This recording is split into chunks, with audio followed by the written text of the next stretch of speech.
पार्वतीये नमः। पार्वतीप्रियपुत्राय पूर्वा सन्ध्या प्रवर्तते। उत्तिष्ठ गजराजास्य कर्तव्यं लोकपालनम्। उत्तिष्ठोत्तिष्ठ विघ्नेश उत्तिष्ठ गणनायक। उत्तिष्ठ गिरिजापुत्र जगतां मङ्गलं कुरु। श्रीकाणिपाकवरसिद्धिविनायकत्वं प्रीत्याद्य जागृहि कुरु प्रियमङ्गलानि। त्रैलोक्यरक्षणकराणि महोज्ज्वलानि। श्रीमद्विनायक विभो तव सुप्रभातम्। श्रीमद्विहारपुरवास शिवात्मजात कूपोद्भवाद्भुतविलास स्वयंभूमूर्ते। श्रीदेवशङ्खलिखिताश्रितपादपद्मा श्रीमद्विनायक विभो तव सुप्रभातम्। श्रीनारिकेळवनशोभितपुष्टिगात्र क्षीराभिषिक्तशुभविग्रहतत्त्वमूर्ते। दिव्याङ्गमूषिकसुवाहनमोदरूप श्रीमद्विनायक विभो तव सुप्रभातम्। श्रीकाणिपाकवरभूतलवासतुष्ट हे आदित्यपूज्य अरुणारुणभानुतेज। प्राचीदिशाम्बरमिदं रविकान्तिनिष्ठं श्रीमद्विनायक विभो तव सुप्रभातम्। श्रीबाहुदा शुभतरङ्गसुबाहुदत्त सुस्निग्धशीतलकणानपि सङ्गृहीत्य प्राभातवायुरिह यास्यति सेवनाय श्रीमद्विनायक विभो तव सुप्रभातम्। गौरीकराम्बुजसुलालितदिव्यवक्त्र श्रीकण्ठमानसमुदाकरमोदरूप कैलासशैलशिखरस्थितबालभानु श्रीमद्गणेश्वर विभो तव सुप्रभातम्। दूर्वाङ्कुराणि जलजानि सुपुष्पकाणि बिल्वानि पूजनविधौ च सुसज्जितानि। नित्यार्चनोत्सुकमदोत्कटवारणास्य श्रीमद्गणेश्वर विभो तव सुप्रभातम्। हृत्कोपमध्यसमुपस्थितचित्स्वरूप कूटस्थतत्त्वमिदमेव हि बोधनेन त्वामत्र भासि विदधासि समस्तशोभान् श्रीमद्गणेश्वर विभो तव सुप्रभातम्। श्रीमद्गलाख्यमुनिसन्नुतसच्चरित्र वासिष्ठगृत्समदमुख्यऋषीश्वरीड्य वेदोक्तदेवगणमन्त्रगणादिनाथ श्रीमद्गणेश्वर विभो तव सुप्रभातम्। ऋग्वेदकीर्तितगणाधिपज्येष्ठराज त्वं ब्राह्मणस्पतिरिति प्रकटीकृतोऽसि। आथर्वशीर्षमनुमन्त्रितदिव्यमूर्ते श्रीमद्गणेश्वर विभो तव सुप्रभातम्। ब्रह्मादिदेव परिकीर्तितवेदपाठाः त्वत्सूर्पकर्णकुहरौ प्रविशन्ति देव। श्रुत्याधुनैव परिपालय धर्मसङ्घान् श्रीवल्लभेश भगवान् तव सुप्रभातम्।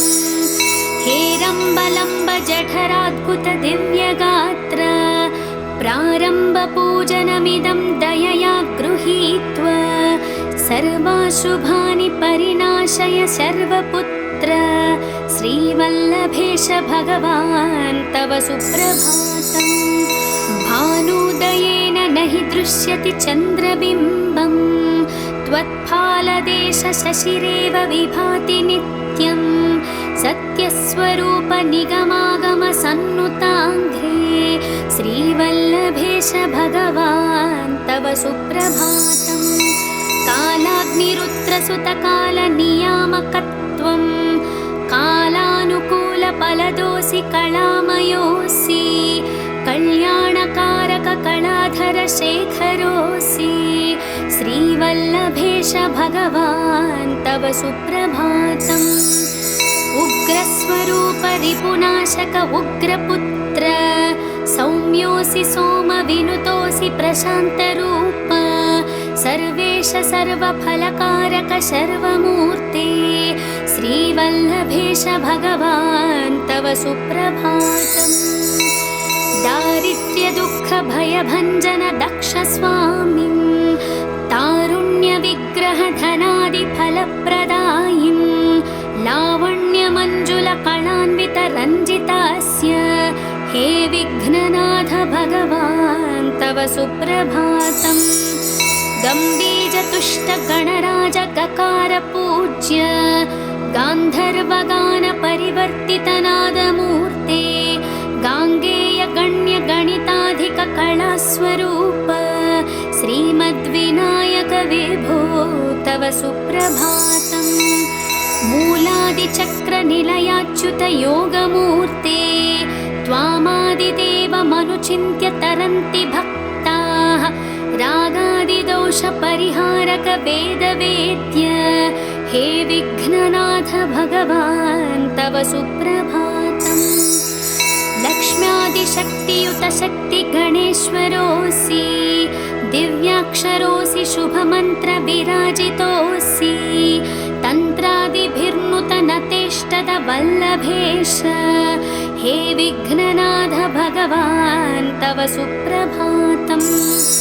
नागोपवीत धरनाथ विनोदचित्त नागस्य नाशित महाघनतानुरक्त आनन्दतुन्दिलतनो बहिरान्तरस्थ हे विघ्ननाथ भगवान् तव सुप्रभातम्। भद्रे भवक्त्र नवभद्रद भद्रतेज रुद्रप्रियात्मज मदद्रव शक्तियुक्त अत्रीशजा मधुरवत्सलतानिधान हे विघ्ननाथ भगवान् तव सुप्रभातम्।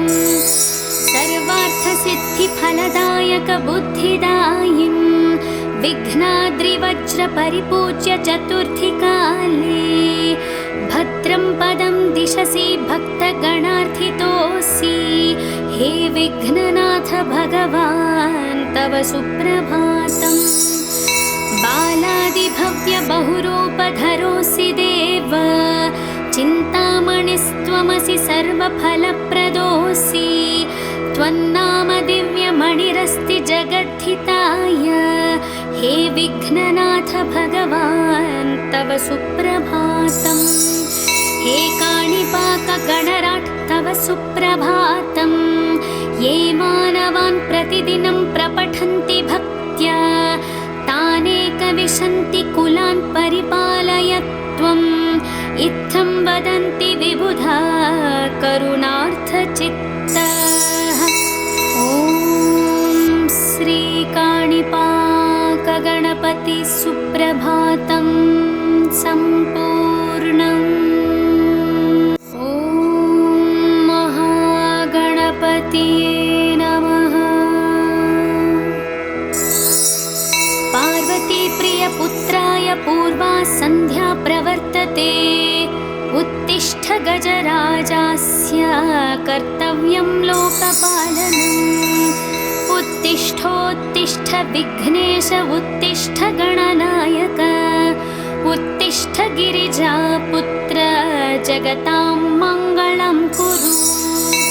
श्रीकाणिपाकवरसिद्धिविनायकत्वं प्रीत्याद्य जागृहि कुरु प्रियमङ्गलानि त्रैलोक्यरक्षणकराणि महोज्ज्वलानि श्रीमद्विनायक विभो तव सुप्रभातम्।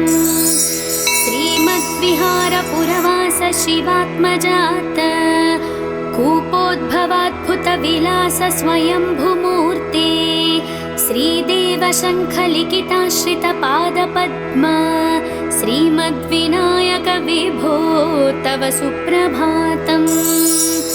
श्रीनारिकेळवनशोभितपुष्टिगात्र क्षीराभिषिक्तशुभविग्रह तत्त्वमूर्ते दिव्याङ्गमूषिकसुवाहनमोदरूप श्रीमद्विनायक विभो तव सुप्रभातम्। श्रीकाणिपाकवरभूतलवासतुष्ट हे आदित्यपूज्य अरुणारुणभानुतेज प्राचीदिशाम्बरमिदं रविकान्तिनिष्ठं श्रीमद्विनायक विभो तव सुप्रभातम्। श्रीबाहुदा शुभतरङ्गसुबाहुदत्त सुस्निग्धशीतलकणानपि सङ्गृहीत्य प्राभातवायुरिह यास्यति सेवनाय श्रीमद्विनायक विभो तव सुप्रभातम्। गौरीकराम्बुजसुलालितदिव्यवक्त्र श्रीकण्ठमानसमुदाकरमोदरूप कैलासशैलशिखरस्थितबालभानु श्रीमद्गणेश्वर विभो तव सुप्रभातम्। दूर्वाङ्कुराणि जलजानि सुपुष्पकाणि बिल्वानि पूजनविधौ च सुसज्जितानि नित्यार्चनोत्सुकमदोत्कटवारणास्य श्रीमद्गणेश्वर विभो तव सुप्रभातम्। हृत्कोपमध्यसमुपस्थितचित्स्वरूप कूटस्थतत्त्वमिदमेव हि बोधनेन त्वामत्र भासि विदधासि समस्तशोभान् श्रीमद्गणेश्वर विभो तव सुप्रभातम्। श्रीमद्गलाख्यमुनिसन्नुतसच्चरित्र वासिष्ठगृत्समदमुख्य ऋषीश्वरीड्य वेदोक्तदेवगणमन्त्रगणादिनाथ श्रीमद्गणेश्वर विभो तव सुप्रभातम्। ऋग्वेदकीर्तितगणाधिपज्येष्ठराज त्वं ब्राह्मणस्पतिरिति प्रकटीकृतोऽसि आथर्वशीर्षमनुमन्त्रितदिव्यमूर्ते श्रीमद्गणेश्वर विभो तव सुप्रभातम्। ब्रह्मादिदेव परिकीर्तितवेदपाठाः त्वत्सूर्पकर्णकुहरौ प्रविशन्ति देव श्रुत्याधुनैव परिपालय धर्मसङ्घान् श्रीवल्लभेश भगवान् तव सुप्रभातम्। हेरम्बलम्ब जठराद्भुतदिव्यगात्र प्रारम्भपूजनमिदं दयया गृहीत्वा सर्वाशुभानि परिनाशय सर्वपुत्र श्रीवल्लभेश भगवान् तव सुप्रभातम्। भानुदयेन न हि दृश्यति चन्द्रबिम्बं त्वत्फालदेशशशिरेव विभाति नित्यं सत्यस्वरूप निगमागमसन्नुताङ्घ्रे श्रीवल्लभेश भगवान् तव सुप्रभातम्। कालाग्निरुद्रसुतकालनियामकत्वं कालानुकूलफलदोऽसि कलामयोऽसि कल्याणकारककलाधरशेखरोऽसि श्रीवल्लभेश भगवान् तव सुप्रभातम्। उग्रस्वरूप रिपुनाशक उग्रपुत्र सौम्योऽसि सोमविनुतोऽसि प्रशान्तरूप सर्वेश सर्वफलकारक सर्वमूर्ते श्रीवल्लभेश भगवान् तव सुप्रभातम्। दारिद्र्यदुःखभयभञ्जन दक्ष स्वामिन् तारुण्यविग्रहधनादिफलप्रदायिन् लावण्यमञ्जुलकलान्वितरञ्जितास्य हे विघ्ननाथ भगवान् तव सुप्रभातम्। गम्भीरतुष्टगणराज गकार पूज्य गान्धर्वगानपरिवर्तितनादमूर्ते गाङ्गेयगण्यगणिताधिककलास्वरूप श्रीमद्विनायक विभो तव सुप्रभातम्। मूलादिचक्रनिलयाच्युतयोगमूर्ते त्वामादिदेवमनुचिन्त्य तरन्ति भक्ताः रागादिदोषपरिहारक वेदवेद्य हे विघ्ननाथ भगवान् तव सुप्रभातम्। लक्ष्म्यादिशक्तियुत शक्तिगणेश्वरोऽसि, दिव्याक्षरोऽसि शुभमन्त्रविराजितोऽसि, तन्त्रादिभिर्नुतनतेष्टद वल्लभेश, हे विघ्ननाथ भगवान् तव सुप्रभातम्। नागोपवीतधरनाथ विनोदचित्त, नागस्य नाशित महाघनतानुरक्त, आनन्दतुन्दिलतनो बहिरान्तरस्थ, हे विघ्ननाथ भगवान् तव सुप्रभातम्।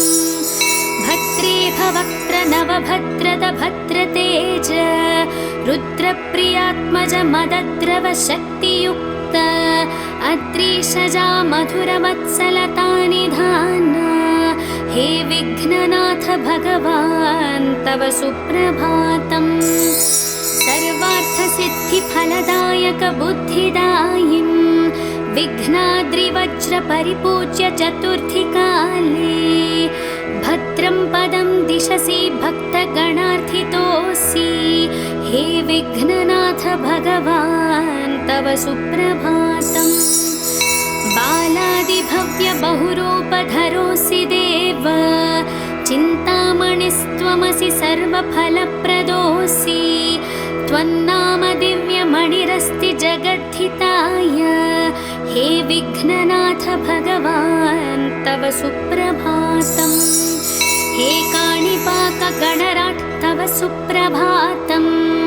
ये मानवान् प्रतिदिनं प्रपठन्ति भक्त्या, तानेकविशन्ति कुलान् परिपालय त्वम्, इत्थं वदन्ति विबुधा करुणार्थचित्तः।